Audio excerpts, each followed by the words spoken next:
Imagine standing on a street corner in Moscow. It is 1937. The air is crisp, biting at your cheeks, and the city is alive. Not with joy, perhaps, but with motion. Trams rattle down the tracks, sparks flying from the overhead lines like dying stars. People hurry past you, heads down, collars up, clutching leather briefcases or string bags. Everyone is moving with a purpose, a frantic energy to get where they are going, to be seen doing something, anything other than standing still. Because in this city, standing still attracts attention. And attention is the last thing you want. You look across the wide avenue. The architecture is imposing, Stalinist, heavy stone crushing down on the earth. It is a world of gray and brown, of concrete and steel. But then, a splash of color catches your eye. It is comforting. Familiar. A truck is turning the corner. It is a delivery van, boxy and utilitarian, painted in a cheerful, distinct color. On the side, painted in large, friendly Cyrillic letters, is the word "Kleb," bread. Your stomach rumbles. It is a primal reaction. That word promises warmth. It promises the smell of yeast and flour, the crunch of a fresh crust, the steam rising from a loaf just pulled from the oven. In a time of rationing, in a time of shortages where the lines for food can wrap around city blocks, that van represents life itself. It is the heartbeat of the city, pumping sustenance into the veins of the capital. You watch it rattle over the cobblestones. It looks heavy, probably loaded down with hundreds of loaves destined for a bakery or a communal cafeteria. You can almost smell it from here. You watch a mother pointing it out to her child. Look, she seems to say, the bread is coming. It is such an innocent scene. The truck slows down as it navigates the traffic. It seems to blend perfectly into the rhythm of the morning. It is just another gear in the great Soviet machine, working for the people, delivering the people's food. There is absolutely no reason to fear a bread truck. Why would you? It is the most mundane, benevolent object on the street. But look closer. Don't look at the paint. Don't look at the word bread. Look at the suspension. The truck hits a pothole, a nasty divot in the road. A truck carrying bread should bounce. Loaves are light. Even hundreds of them are mostly air. But this truck does not bounce. It thuds. It hits the ground with a sickening, heavy weight. The chassis groans under a load that is far denser than flour and water. And look at the exhaust. It is running rich, coughing out thick, dark smoke. The engine is straining, whining in a low gear even on the flat road. It is working too hard. Much too hard for a simple delivery run. And then there is the driver. He is not wearing the white smock of a baker or the rough clothes of a delivery man. Through the dirty windshield, if you squint, you can see the sharp line of a uniform cap, the stiff collar of a tunic. He is looking straight ahead, his knuckles white on the steering wheel. He is not looking for a bakery. He is checking house numbers. A chill that has nothing to do with the winter wind starts to crawl up your spine. You realize that the pedestrian traffic on the sidewalk has subtly changed. People are not just walking. They are veering away from the curb as the truck passes. They are stepping back, pressing themselves against the walls of the buildings, averting their eyes.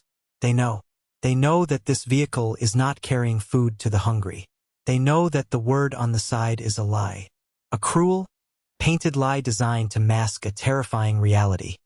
This truck is not bringing life into the city. It is taking life out of it. It is a vacuum, a black hole on wheels disguised as a savior. The suspension is heavy because it is armored. The engine strains because it is carrying the weight of steel cages and human bodies. The truck slows to a crawl. The brakes squeal, a high-pitched scream that cuts through the noise of the traffic. It pulls up to the curb, right in front of a residential building. The engine does not turn off. It sits there, idling, a low, mechanical growl that vibrates in the chests of everyone nearby. The back doors are locked tight.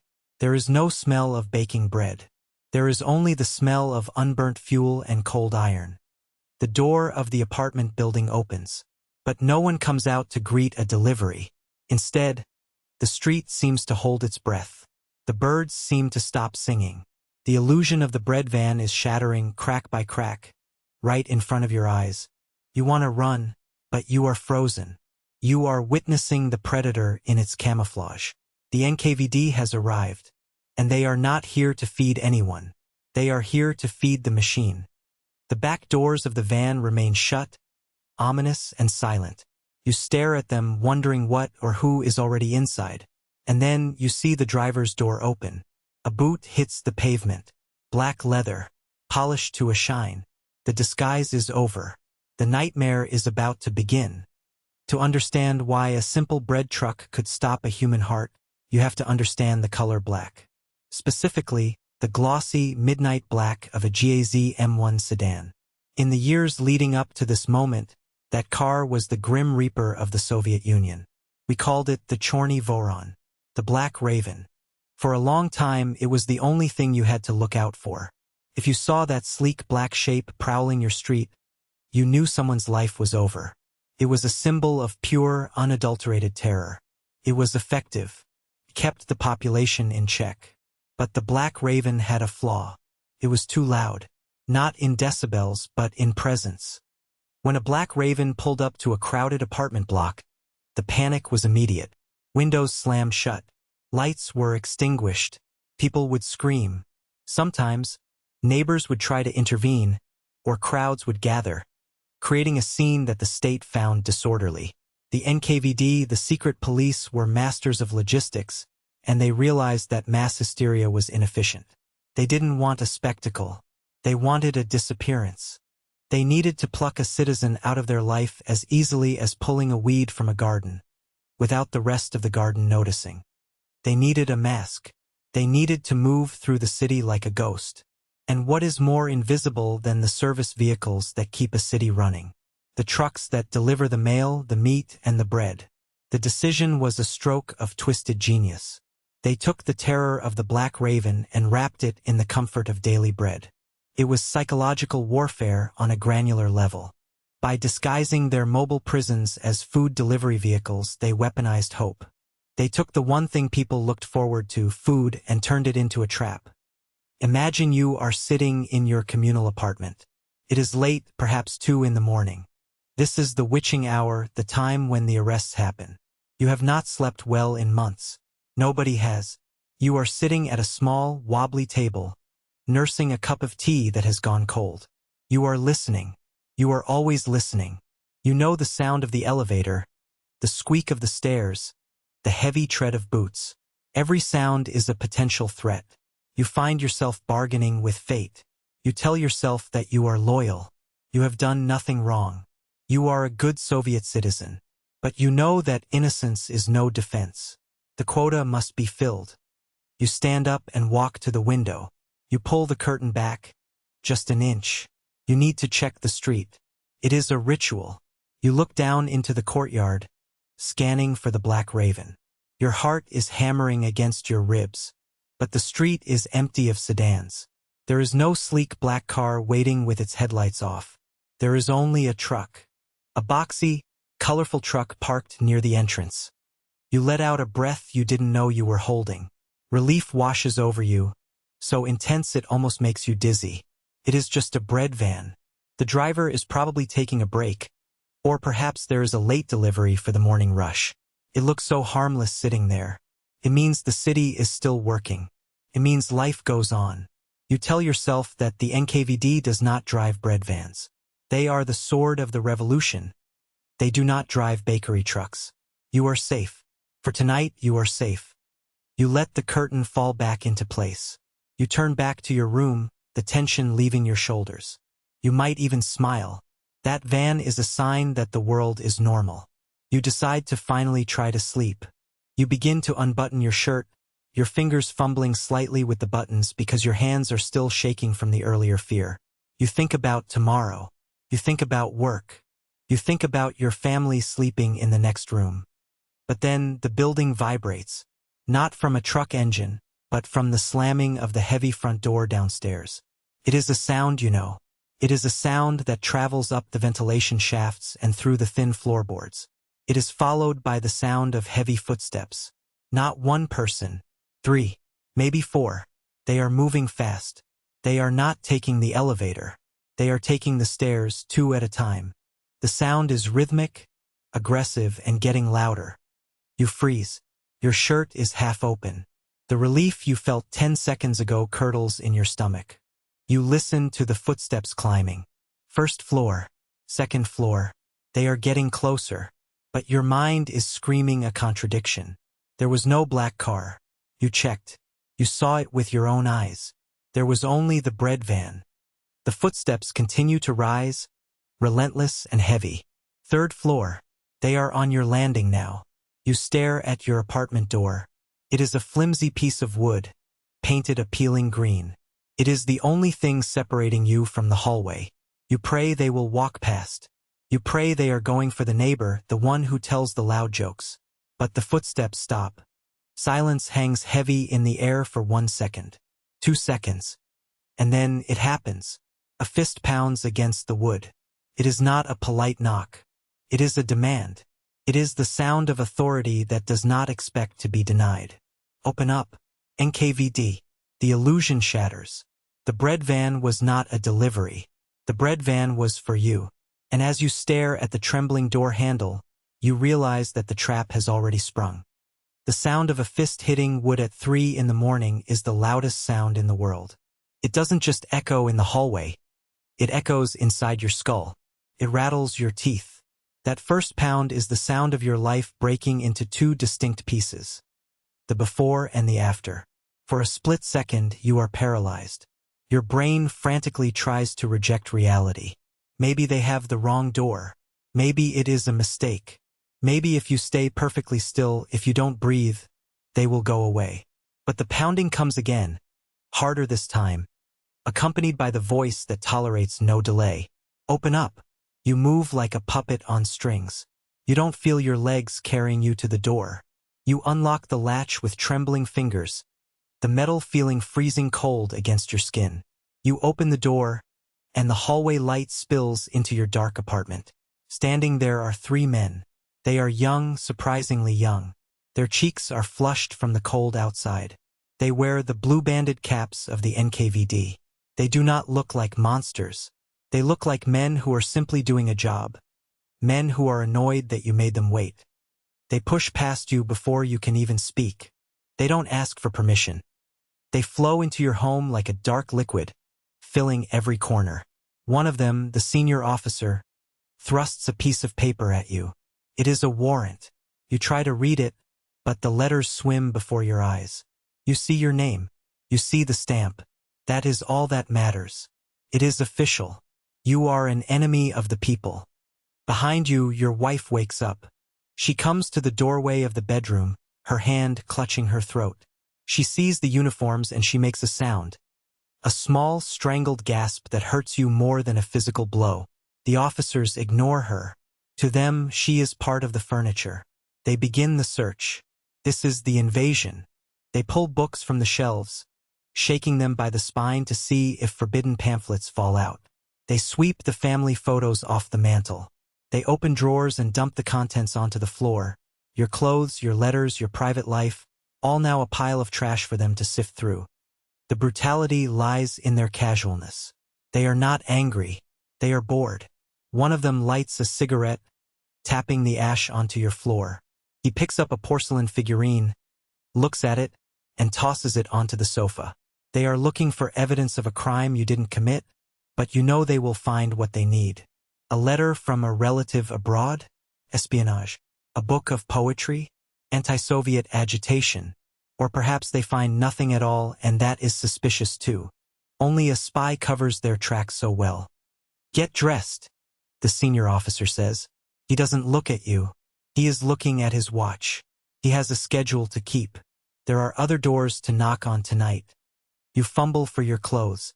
Your hands are useless, clumsy blocks of wood.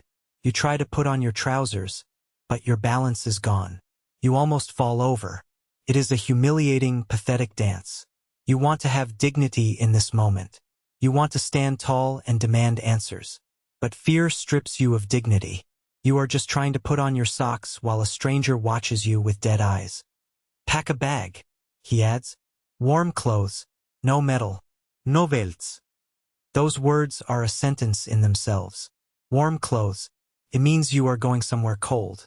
It means you are going north or east. It means you are not coming back tomorrow. You pack a small bag, throwing in a sweater, a piece of soap, a towel. You move in a daze, the room spinning slightly. You turn to your wife. She is weeping silently now, tears tracking through the shock on her face. You want to hold her. You want to tell her it's a mistake, that you'll sort it out and be back for breakfast. But you can't lie to her. Not now. And the officers are impatient. Let's go, the man says, stepping between you and her. He puts a hand on your shoulder. It is not a violent grip, but it is firm. It is a claim of ownership. You belong to the state now. You are steered toward the door. As you step out into the hallway, you see the doors of your neighbors. In a communal apartment, there are no secrets. Everyone heard the knock. Everyone heard the boots. But the hallway is deserted. The doors are shut tight. Behind them, your neighbors are awake, holding their breath, pressing their ears to the wood. They are relieved. They are terrified, yes, but they are relieved. Because tonight the knock was on your door, not theirs. You can feel their relief radiating through the wood. It is a cold, lonely feeling. The officer pushes you forward. You take one last look at the sliver of light coming from your own doorway. You see your wife's silhouette. The door slams shut. The lock clicks. The sound is final.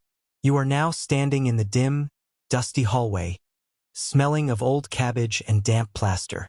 The sanctuary of home is gone. You are in transit. Move. The guard behind you grunts. You start to walk down the corridor.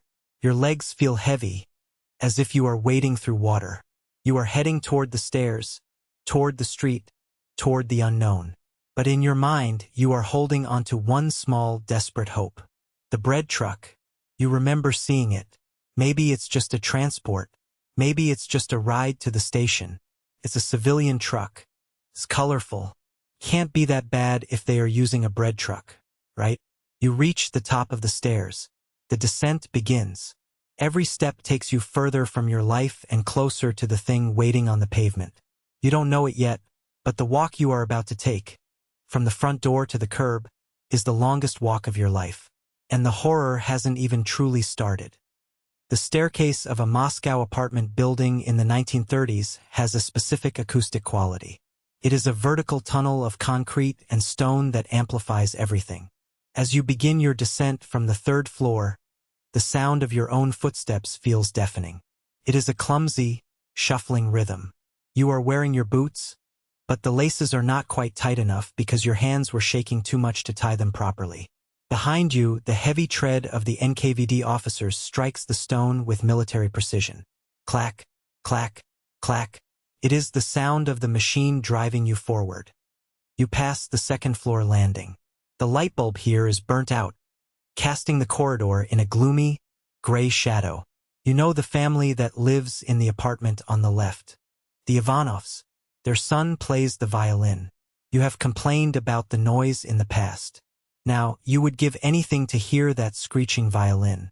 You stare at their door as you pass. It is shut tight, but you see it. Just a fraction of movement. The brass cover of the peephole slides back.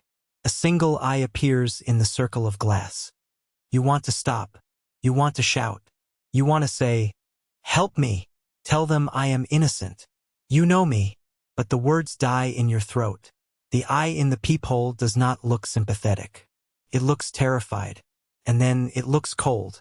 It is the look of someone watching a man stepping off a cliff. They are witnessing your fall, but they will not reach out a hand.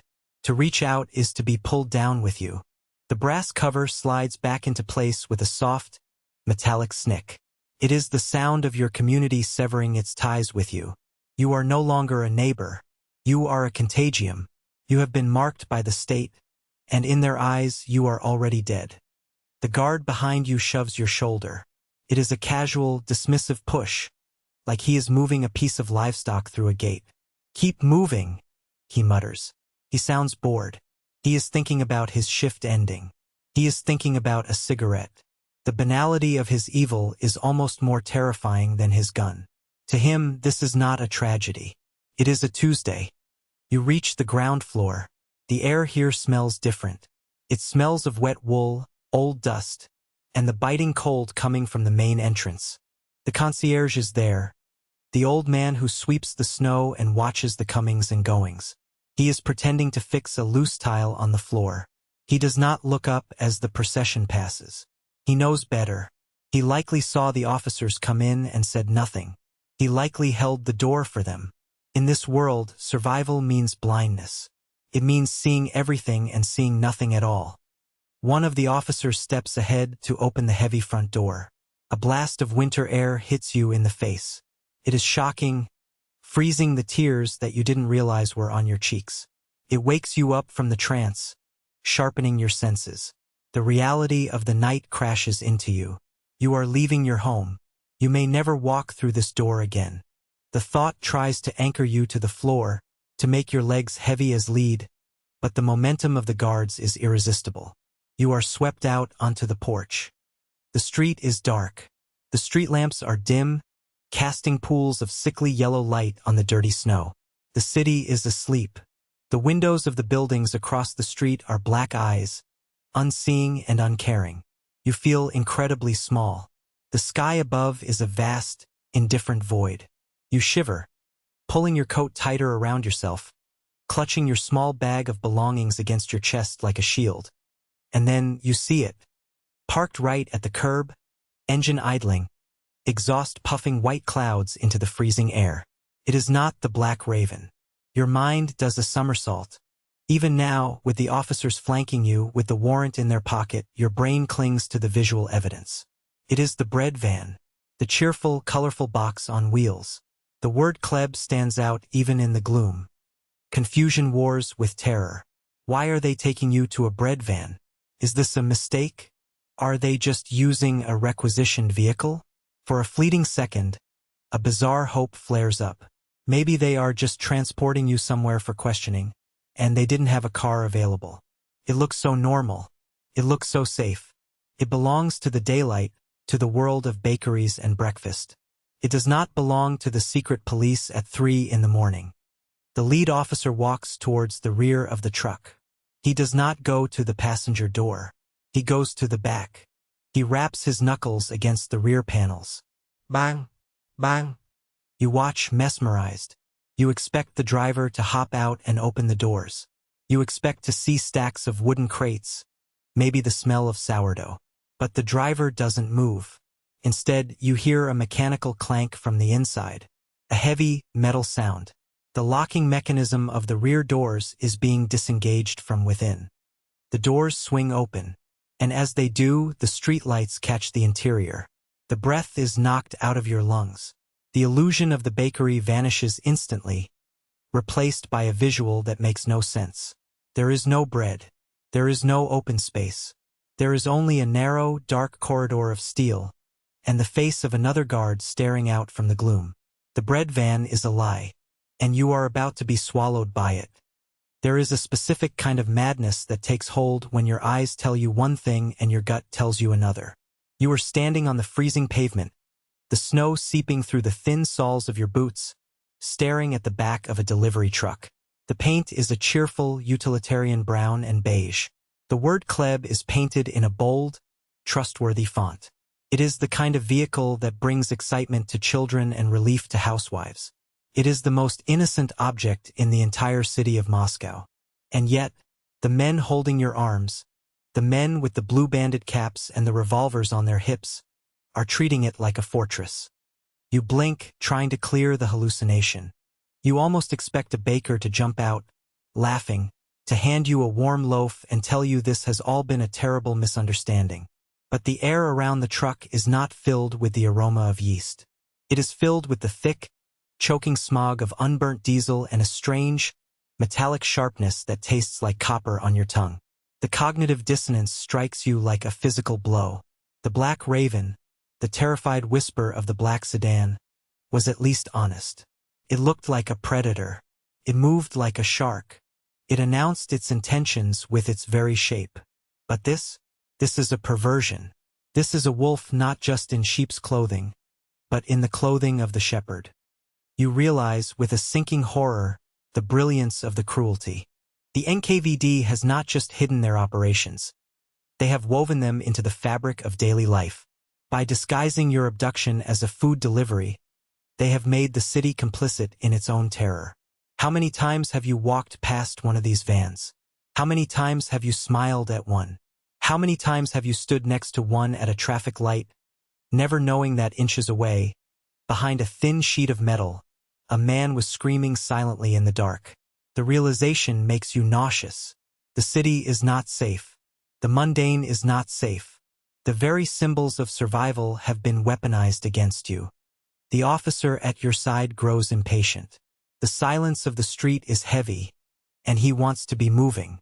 He shoves you forward, towards the open maw of the truck. "Get in," he hisses, his voice a plume of white steam in the cold air. You stumble toward the bumper. As you get closer, the illusion of the bread van dissolves completely. You see the scratches on the metal of the door frame. You see the heavy-duty welding that has reinforced the hinges. This is not a vehicle made to carry trays of soft dough. It is a vault on wheels.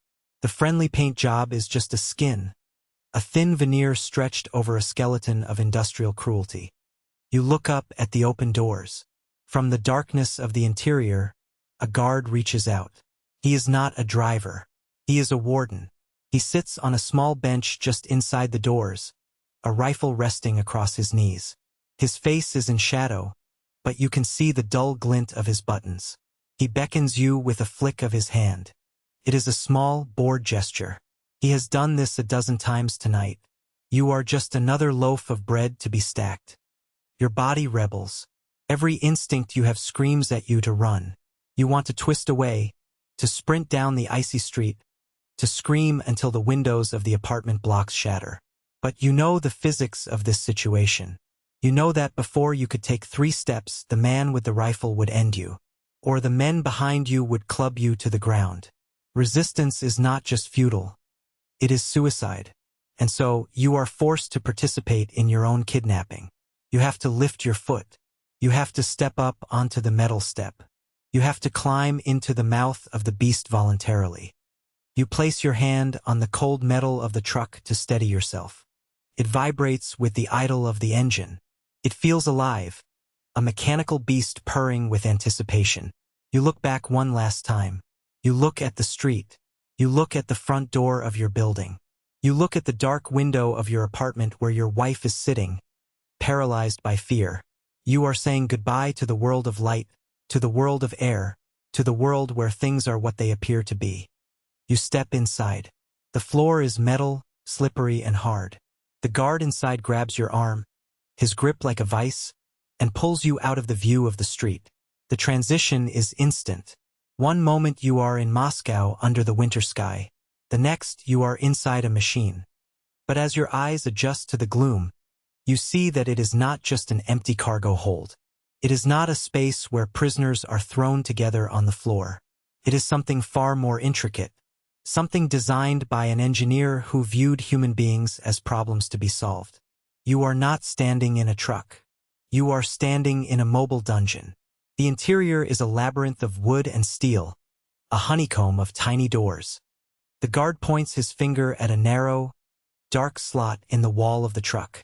It looks too small for a human being. It looks like a coffin standing upright. "In there," he commands.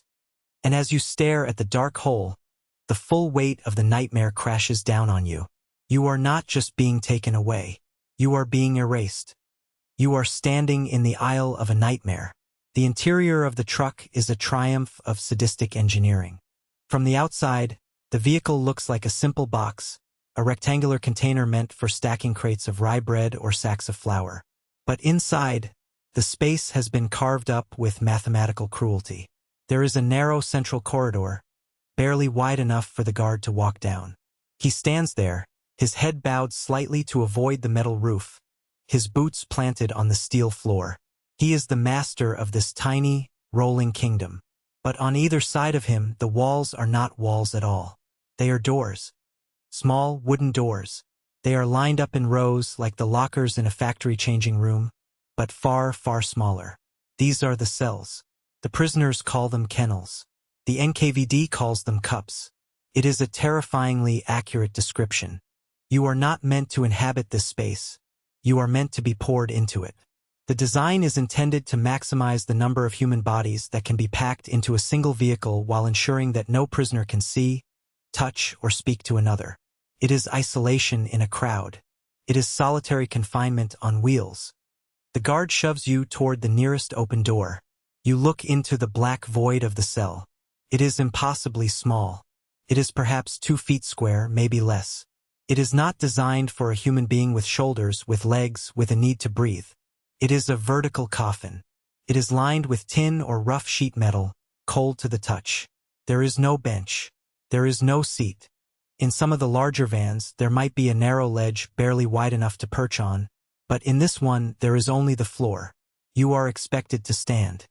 "Get in," the guard repeats, his voice flat. He raises the butt of his rifle slightly. It is a subtle threat. If you do not go in under your own power, he will break your bones to make you fit.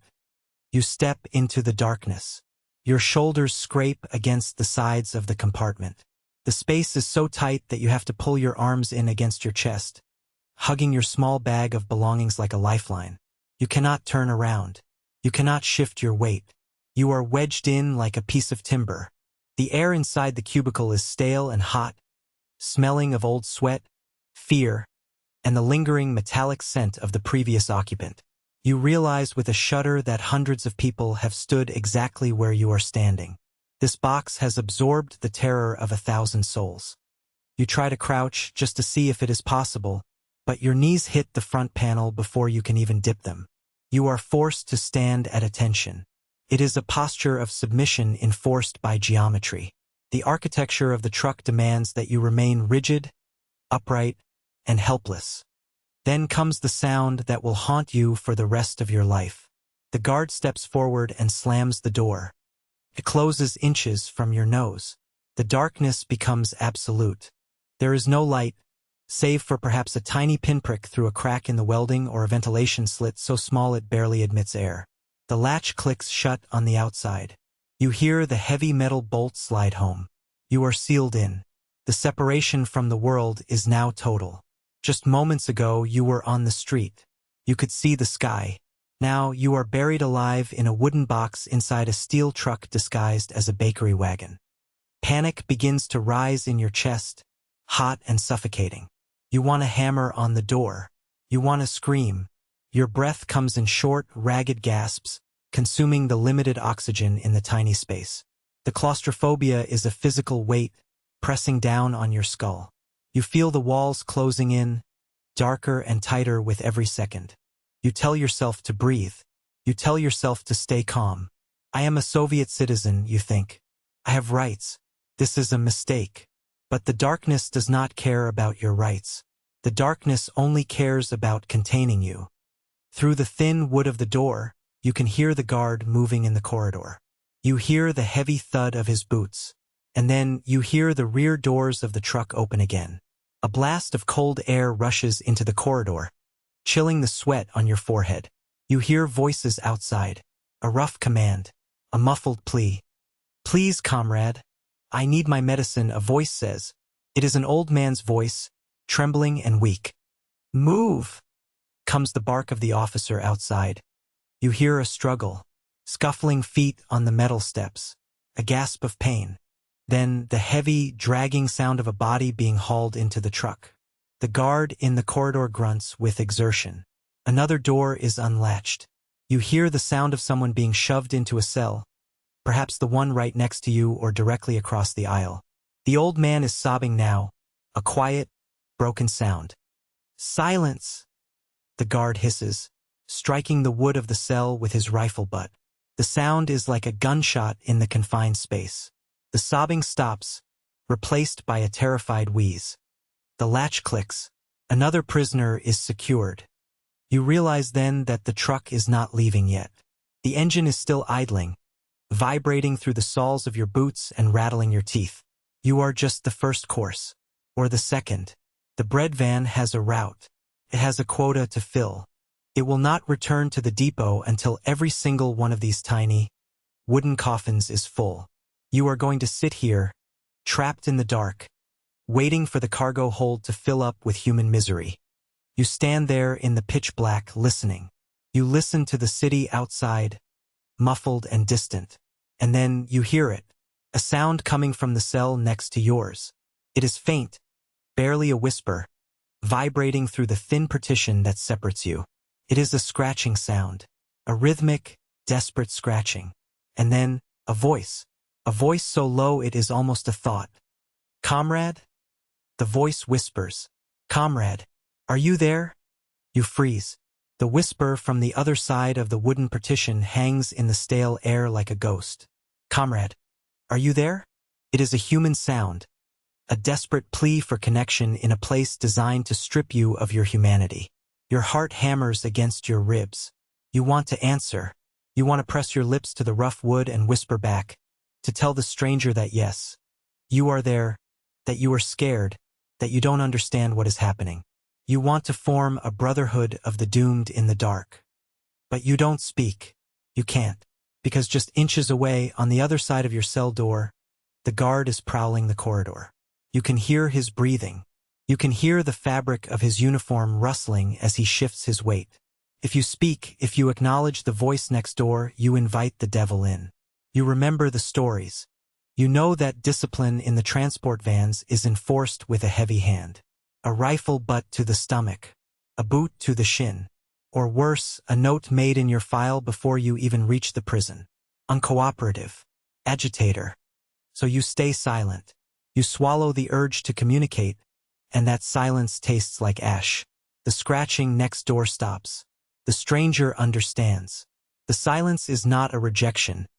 It is a survival strategy. You are alone together. The truck vibrates, the engine revving slightly, but it still does not move. The collection continues. For the next hour, you become a listener to a tragic play performed in the dark. The rear doors open and close, open and close. Each time, a blast of winter air rushes in, followed by the sounds of a new tragedy. First, it is a woman. You hear the click of her heels on the metal steps. She is arguing. Her voice is high, tight with panic, but she is trying to maintain a facade of authority. "My husband is a party secretary," she says, her voice trembling. "You cannot do this. I demand to make a call." The guard does not answer. He only grunts. You hear the scuffle, the rustle of silk or wool, and then the slam of a cell door. The latch clicks. The party secretary's wife is now just cargo, boxed and shelved like the rest of you. Next, it is a man who sounds drunk. Or perhaps he is just in shock. He is laughing, a low, manic chuckle that borders on hysteria. "Bread," he mutters. "I thought it was bread." "I'm hungry, comrade." "Give me a crust." He is shoved into a cell across the aisle. His laughter is cut short by the slam of the door. He starts to bang on the inside of his box, a dull, thudding rhythm. "Let me out. It's too small. I can't breathe." "Silence," the guard roars. You hear a loud crack as he strikes the door of the shouting man with his truncheon. The wood splinters. The shouting turns into a whimper. "One more sound," the guard threatens, and you ride the rest of the way with your teeth on the floor. The silence returns, heavier than before. The truck is filling up. You can feel the weight of it. You can sense the body heat rising in the confined space. The air is getting thicker, humid with the breath of 10, maybe 12 people crammed into a space meant for flour sacks. Creates a sickening atmosphere. You are breathing in their fear. The smell is becoming overpowering. A mix of unwashed bodies, cheap tobacco, perfume, damp wool, and the sharp, acrid tang of urine. Someone, somewhere in the dark, has lost control of their bladder. It is the smell of total, abject terror. You realize the grim irony of the vehicle's disguise. Outside, on the streets of Moscow, this van is a symbol of plenty. Says Kleb. Says nourishment. But inside it is a meat wagon. You are not citizens anymore. You are livestock. You are being transported to the slaughterhouse, packed tight to maximize efficiency. The state does not see you as a person with a name, a family, a history. You are a unit of production, or in this case, a unit of elimination. The fresh loaves are actually terrified teachers, engineers, factory workers, and mothers. Finally, the rhythm changes. The rear doors slam shut with a finality that shakes the floorboards. You hear the heavy external bolts sliding into place. Clank, clank. The sound is like the lid of a coffin being nailed down. There are no more stops. The quota is filled. The cargo hold is at capacity. The driver's door opens and slams shut. The engine note changes. It deepens, growing from a restless idle to a purposeful growl. The gears grind. The truck lurches forward. The movement catches you off guard. Because you are standing in the dark with no visual reference, your balance is compromised. You sway, your shoulder banging hard against the metal wall of your cell. You try to brace your feet, spreading them as wide as the tiny box allows, locking your knees. The truck turns a corner, sharp and fast. You are thrown against the door. You hear thuds from all around you as the other prisoners collide with the walls of their cages. A groan ripples through the truck. You are moving. You are leaving your neighborhood. You are leaving the world of the living. But where are you going? You have no windows. You have no clock. You have no map. You are traveling through a city you have lived in all your life, but you are completely blind. As the truck picks up speed, rattling over the cobblestones, the noise of the road begins to drown out the sounds of the other prisoners. But it brings a new torture. The vibration. It rattles your teeth. It shakes your bones. And outside, just beyond the thin metal skin of the van, you hear the sounds of the city waking up. And it sounds like a different planet. To be blind is one thing. To be blinded while moving through a world you know by heart is a different kind of torture. The truck rumbles forward, picking up speed, and you are left to navigate the city of Moscow solely by the sounds bleeding through the steel walls. You become a listener, straining your ears against the roar of the engine and the rattle of the suspension, trying to catch any scrap of the world you have left behind. And what you hear breaks your heart. You hear the distinct, metallic clang of a tram bell. It is close, perhaps just a few feet away on the parallel track. You know that sound. You have ridden that tram 1,000 times to get to work, to visit friends, to go to the park. In your mind's eye, you can see it perfectly. You see the sparks flying from the overhead wire. You see the conductor in his heavy coat. You see the passengers reading newspapers, swaying with the motion. They are right there. They are right outside the metal skin of your prison. If you could just reach out your hand, if you could just punch through the steel, you could touch them. You could touch freedom. But you can't. You are separated from them not by distance, but by a dimension. You are in the underworld now, and they are still in the light. The tram fades into the distance, its cheerful bell ringing a goodbye you were not ready to hear. The truck slows down. The gears grind down, a terrible, tearing sound, and the vehicle comes to a halt. You are stopped at a traffic light or an intersection. The engine idle drops to a low, vibrating thrum. In this pause, the sounds of the street become crystal clear. You hear the clip-clop of a horse-drawn cart, a sound from the old days that still lingers in the city.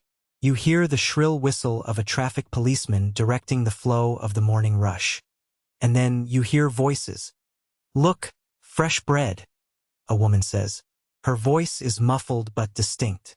She sounds happy. Maybe she is walking with a child. "We should stop at the bakery later." You want to scream. The urge is so powerful it burns your throat. You want to pound your fists against the wall of your cell and scream. It's a lie. It's not bread. It's us. We are in here. You want to shatter her illusion. You want to warn her that the monster is not under the bed. It is parked right next to her on the street, painted in bright colors. But you don't scream. You stand frozen in your box. You know that if you make a sound, the guard in the corridor will open your door and silence you with the butt of his rifle. And you know something even worse. Even if you did scream, even if she heard you, she would probably do nothing. She would walk away faster. In this city, hearing a scream from inside a government vehicle is a signal to run, not to help. The deception of the bread van works not just because it looks like a delivery truck, but because people want it to be a delivery truck. They want to believe in the bread so they don't have to see the prison. The truck lurches forward again, throwing you off balance. You slam against the back of your cell, your head hitting the wood. Pain flares in your skull, sharp and bright. You try to steady yourself, jamming your knees against the front panel. Your legs are beginning to ache. The constant vibration of the road is traveling up through your boots, making your muscles twitch and cramp. You have been standing for who knows how long, 20 minutes? An hour? Time has lost its meaning in the dark. You try to map the route in your head. You feel the truck turn right. A sharp, 90-degree turn. Then the road surface changes. The rumbling vibration of cobblestones smooths out into the hum of asphalt. You are on a main avenue now. Is it Tverskaya? Is it the Savoy Ring? You try to visualize the map of Moscow tracing the path. If you went north, you might be heading to Buturka prison. If you went toward the center, a sudden chill goes through you. The center, the Lubyanka, the headquarters of the NKVD, the building with the deepest basement in Moscow, as the grim joke goes, because from there you can see Siberia. You strain your ears again. You hear the sound of a loudspeaker, the crackling voice of a radio broadcast echoing from a public square. It is playing a patriotic march, brass instruments blaring a triumphant melody about the glories of the Soviet state, about the bright future, about the happiness of the people. The music swells, optimistic and loud. It is the soundtrack of the city. Feels like a mockery. You are trapped in a dark box, struggling to breathe, your body aching, your life stolen. While outside the music plays on, the contrast between the bright, loud lie of the city and the dark, silent truth of the truck is suffocating. You realize that the city doesn't miss you. The trams are running. The traffic is moving. The music is playing. The machine of the state continues to grind forward perfectly well without you. You have been excised, removed like a tumor, and the wound has already closed. The truck begins to slow down again. But this time it feels different. It is not the pause of a traffic light. The truck downshifts. The engine whines. You feel the vehicle turn, but it is not a street corner. It feels like a gateway. The sound of the city, the trams, the voices, the music, suddenly cuts off. It is replaced by a hollow, echoing sound. The sound of a vehicle entering a tunnel or an enclosed courtyard. The tires crunch on gravel or dirty snow. The light of the outside world, which you couldn't see but could sense, is gone. The air pressure changes. You are no longer on the street. You have crossed the threshold. The bread van has reached its bakery. But you know, with a terrifying certainty, that nothing good is cooking in this place. The engine dies. The silence that follows is heavier than anything you have ever felt. The engine has stopped, but the suffering has not. In fact, the silence brings a new, more insidious form of torture. You are standing in the pitch black of your wooden cell, your body slick with a cold, greasy sweat. You might think that the cessation of the violent vibration and the roar of the engine would be a relief. It is not. As long as the truck was moving, there was a sense of progression, a sense that air, however foul, was being forced through the cracks in the floorboards. But now that the beast is stationary, the air becomes a stagnant, suffocating blanket. You are experiencing the specific hell of the Soviet prisoner transport. The waiting. The prisons of Moscow, the Lubyanka, the Buturka, the Lefortovo are machines that are constantly running over capacity. The intake process is slow, bureaucratic, and meticulous. The bread van has arrived at the bakery, but the ovens are full. And so you wait. You wait in the courtyard, trapped in a box that is rapidly running out of oxygen. The temperature inside the cell begins to rise. It is the dead of winter outside, perhaps 20 degrees below zero, but inside the steel and wood coffin, the heat of a dozen panicked human bodies creates a tropical, sickly microclimate. The air is heavy with moisture. You can feel it coating your lungs, thick and cloying. It tastes of unwashed wool, of desperation, and of the exhaust fumes that have seeped up through the floor during the drive. This is the moment when the mind begins to fracture. In the darkness, your imagination becomes your worst enemy.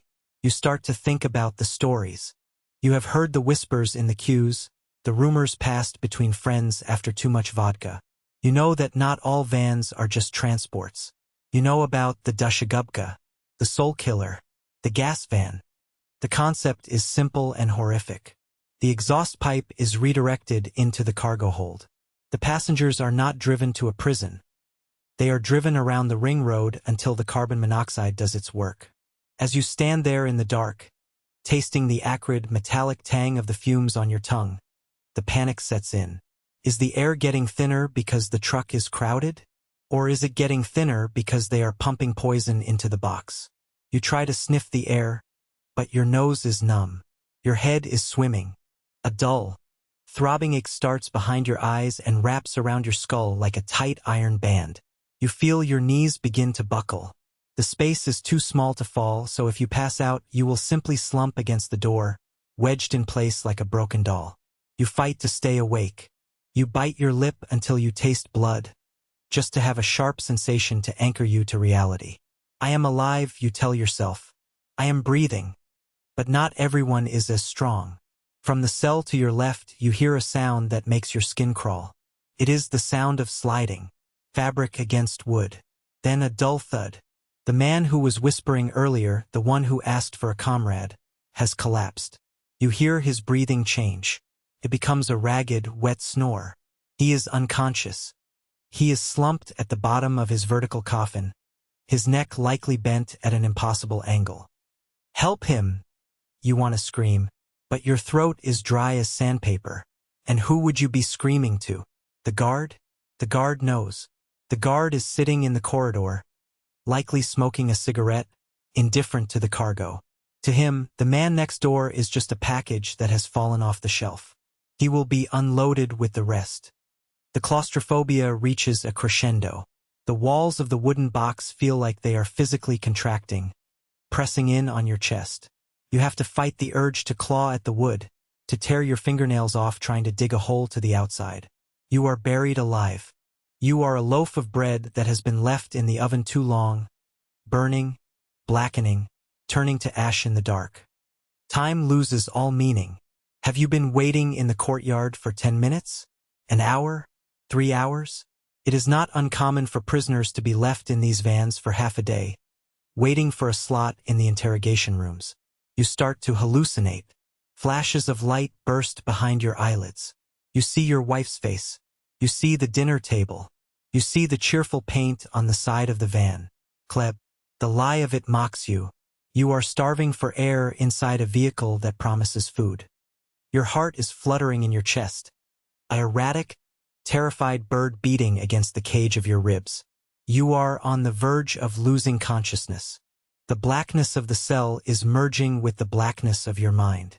You are drifting away, floating on a sea of carbon dioxide and exhaustion.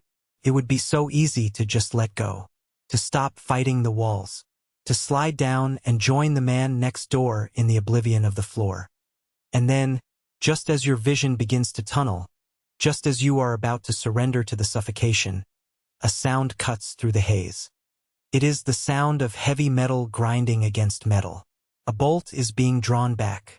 Not the small bolt of your cell door, but the massive external locking mechanism of the van. A blast of freezing cold air hits the corridor outside your cell. It rushes in through the ventilation slats, shocking your system. It is so cold it burns, but it is fresh. It is life. You gasp, sucking in the freezing draft, your lungs screaming in protest. The rear doors have opened. The wait is over. The delivery has arrived. But as the oxygen rushes back into your brain, the terror does not leave. It shifts, because now you know where you are. The suffocation of the van was terrible, but it was passive. Now you are about to face the active horror. You hear boots on the metal floor of the truck. Heavy, purposeful steps. They are coming down the line. They are coming for you. The door of the cell directly across from you is ripped open. Get out! A voice roars. It is time to see the inside of the bakery. The latch on your cell door clicks. It is a sharp, metallic sound that snaps the tension in the air like a dry twig. The wooden door swings open, and for the first time in what feels like an eternity, you are not staring at a wall 3 inches from your nose. You are staring at a silhouette. A guard stands there, framed by the harsh, blinding glare of floodlights pouring in from the rear of the truck. The light hurts. It stabs at your pupils, which have dilated in the absolute darkness. You squint, tears streaming down your face, not from sadness, but from the sheer physical shock of the brightness. Get out, the guard barks. He steps back, giving you barely enough room to maneuver. You try to move, but your body is a stranger to you. Your legs have been locked in a standing position for hours, pinned against the hard wood. Your knees are stiff, your calves are cramping, and your feet are completely numb, as if they have been replaced by blocks of ice. You command your right leg to step forward, but it buckles. You stumble out of the cell, catching your shoulder on the metal doorframe. You almost fall into the corridor, but the guard catches you. Not with a helping hand, but with a rough shove against the opposite wall. Move, he says again, breathless with impatience. You shuffle down the narrow aisle of the truck, moving toward the open rear doors. As you pass the other cells, you see the other loaves being unloaded. The man who was screaming about the bread is silent now, his eyes wide and vacant, moving like a sleepwalker.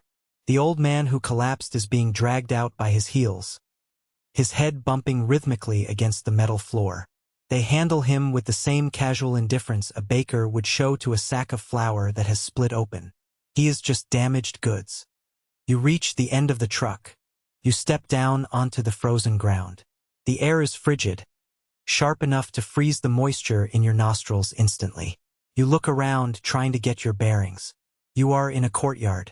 It is enclosed on all sides by high, formidable walls made of brick and stone. There are no windows looking down on this place, or if there are, they are barred and shuttered. High above, searchlights sweep the perimeter, cutting through the swirling snow. The noise is chaotic. It is a symphony of incarceration. You hear the deep, throat-tearing barking of Alsatian dogs straining at their leashes. You hear the slam of heavy metal doors. You hear the shouts of the guards, names, numbers, commands. Hands behind your back. Head down. Don't look up. You do as you are told. You clasp your hands behind your back, your fingers intertwining, trembling uncontrollably. You lower your head, but you can't help but steal one last glance. You look back at the vehicle that brought you here. Under the harsh prison floodlights, the disguise looks grotesque. The cheerful paint, the friendly font, the promise of sustenance. It all looks like a sick joke in this gray, concrete hell. The bread van sits there, its engine still rumbling, puffing white smoke into the black sky. It looks out of place, like a child's toy left in a graveyard. But you know now that it belongs here. This is its true home. The streets of Moscow, the sunlight, the smiling pedestrians. That was the foreign territory. This courtyard, with its blood-stained snow and barking dogs, is where the bread van truly lives. A guard grabs your arm and spins you around. Face the wall, he commands. You are pushed into a line with the others. You are being processed. You are no longer a citizen. You are no longer a husband, a father, a worker. You are now just raw material for the Gulag system. The transition is complete. The kidnapping was successful. As you are marched toward the heavy iron door of the prison building, be it the Lubyanka or the Buturka, you hear the truck behind you rev its engine. You don't turn around, but you listen. You hear the heavy rear doors slam shut. Clang, clang. The empty cells are sealed. The darkness is restored inside the box. The gears grind. The tires crunch over the snow. The bread van is leaving. It is turning around in the courtyard, heading back toward the gate. It is going back out into the city. It needs to be washed. It needs to be refueled. And then it needs to be reloaded. Tomorrow morning, the sun will rise over Moscow. The trams will run. The people will rush to work, clutching their briefcases and their string bags. And they will see the colorful truck turning the corner. They will see the word "Kleb." Their stomachs will rumble, and they will think of warm crusts and soft dough. A mother will point it out to her child. A worker will step aside to let it pass, grateful for the delivery. They will watch it drive by, completely unaware of the ghosts screaming in the silence of the cargo hold. They will not know that the vehicle is not feeding the city, but eating it one soul at a time. The bread van disappears through the gates, vanishing into the morning mist, a perfect predator returning to the flock, hungry for more. And you step through the iron door of the prison, and the heavy bolt slides shut behind you, sealing you in the belly of the beast forever.